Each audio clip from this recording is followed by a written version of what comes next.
গারো পাহাড় ঘেঁষা সীমান্তবর্তী এলাকায় প্রায় দেখা মিলছে বন্য হাতির। পাহাড়ে পর্যাপ্ত খাবার না পেয়ে লোকালয়ে ছুটে আসছে প্রাণীগুলো, খেয়ে সাবার করে ফেলছে কৃষকের পাকা ধান।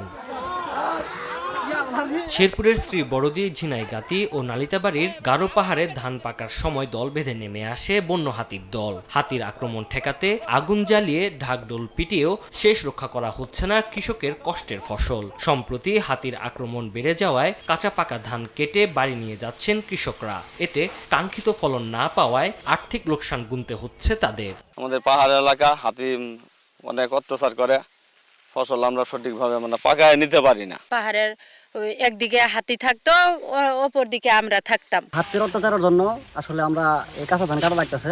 পাকা ধান আর কাঁচা ধান নেই, খায় বেলায় হাতি। বন হাতি এসে 1 ঘন্টায় শেষ করে ফেলায়। সরকার এটা উদ্যোগ নেই যে সরকার হাতি আন কি করব।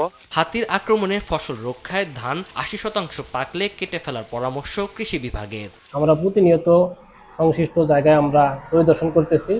পরিদর্শনকালে কৃষকদেরকে যখন ধান 80% পাকা হয়ে যায়, সাথে সাথে আমরা কর্তন করার জন্য পরামর্শ করতেছি। জনসচেতনতা বৃদ্ধি সহ হাতির আক্রমণে ক্ষতিগ্রস্ত কৃষকের ক্ষতিপূরণ দেওয়ার সহযোগিতার আশ্বাস বন কর্মকর্তার। আর হাতি ও মানুষের দ্বন্দ্ব সমাধানে প্রধানমন্ত্রীর হস্তক্ষেপের প্রত্যাশা জনপ্রতিনিধির। বন্য হাতি যেন কেউ কোনো ক্ষতি না করে এবং ফসলের ক্ষতিপূরণটা যেন সঠিকভাবে পায়, সেই প্রয়োজনীয় ব্যবস্থা আমরা গ্রহণ করতেছি। ফরেস্টের সঙ্গে সমন্বয় করে কিভাবে স্থায়ী সমাধান করা যায়, এই ব্যাপারে আমরা ইনশাল্লাহ আশা করতেছি জুনের পরে, বাজেটের পরে আমরা উদ্যোগ গ্রহণ করব।